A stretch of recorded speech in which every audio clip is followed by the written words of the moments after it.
Yan mga kamekaniko, another wiring tayo mga kamekaniko. Ito, may natapos tayo ulit na another unit. Totally hindi naman natin ito ni-restore. Inula lang natin.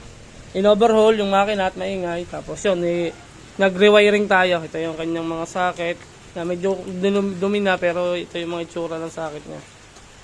Ano. Susian, headlight, ito yung stoplight sa unahan. Tapos flasher yan. Tapos ito yung sa dashboard. O dito sa kanyang speed gauge. Yan, susian, tsaka sa handle switch din. Yan, hindi pa natin nalalagay yung busina niya. Lalagyan pa lang ano yan. Pero lagana na, tsaka ito. Ito yung regulator niya. Basta ito mo mama, regulator. Sakit ng regulator, sakit ng stator. Tapos sakit ng stoplight, relay. Yan, ito yung tsura niya dito sa likod. Yan, sige, siyempre yun. Nagana na rin tong kanyang speed gauge. Yan. Nagana na rin. Yan. Pati yung indicator ng high and low. Nagana na rin. So yan, hindi na lang nagana sa kanya stoplight kasi lalagyan pa natin ng mga stoplight. Pero okay na yan, na-under na rin. Yan, ito yung wiring natin. Ganyan sa kalinis, mga kamekaniko. Ang ganda sa loob. Tapos ang sakit niya yan, ganyan kagaganda. Diba? Heavy duty na yung mga sakit niyan. Ang ganda na siya. So yun, nabuhin na lang natin ulit mga kamekaniko. Pas pakita ko sa inyo mas maganda mamaya. Pag nabuo na natin. Buo na natin. At yan, nakagahan na rin.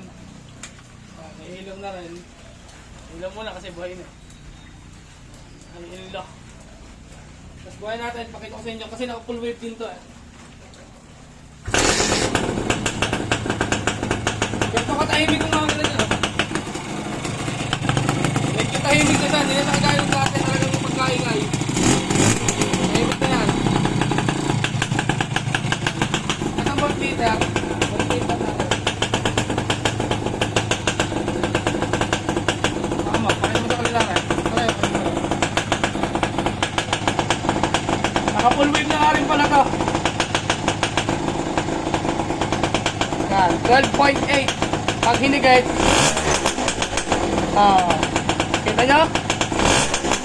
Konting higit, 14.9. At sa lahat yan, hanggang na lahat. Busina, flasher, hanggang na lahat yan. High and low. Lagi ang stoplight.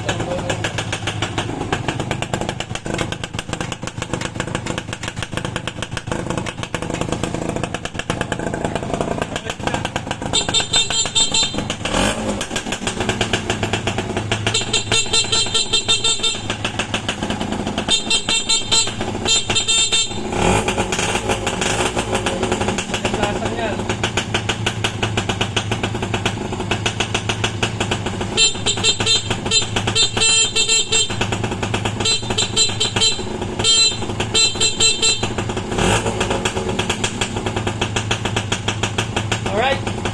Yan, ito nga pala yung nagpagawa nga lang siya ng ilaw, ng wiring, taka makina. Siningit lang natin sa vlog.